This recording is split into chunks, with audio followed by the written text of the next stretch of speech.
Kalaboso ang inabot ng isang lalaki sa Caloocan matapos itong paputukan ng baril ang kanyang minor de edad na kaibigan. Sa hiwalay naman na insidente, arestado ang isang lalaki matapos itong hold-upin umano ang isang minor de edad. May news to go si Mav Gonzales. Mapanganib ang daan sa gabi, lalo na para sa mga menor de edad. Isang 17 anyos ang na-hold up sa C3 Road kagabi. Maswerte namang mga sugat lang ang tinamo ng biktima. Wala na po ako mga kasabay na tao.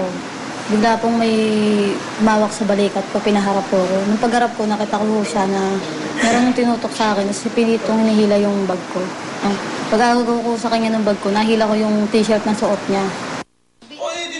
At ang gutay-gutay na t-shirt na iyon ang nakilala ng mga tanod, kaya nahuli ang suspect na si Jimmy Mercado.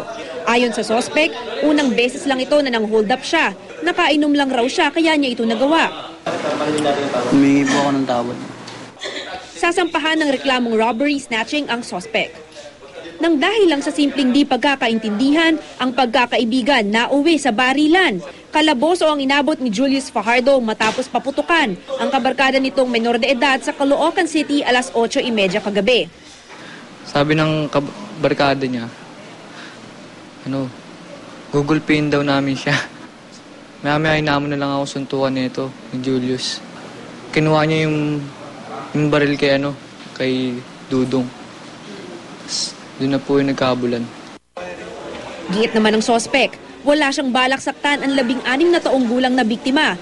Inabot lang raw sa kanya ang 38 caliber na sumpak ng isa pa nilang kaibigan. Sa ibang direksyon pa nga raw niya ito pinaputok, kaya't hindi tinamaan ng biktima. Nagtaas yung dugo ko pumanik sa ulo ko. Nabigla po. Hindi ko yung intensyon na patayin siya. Hindi pa akong ganun. Sasampahan ng reklamong attempted homicide ang suspect. Mav Gonzales, GMA News.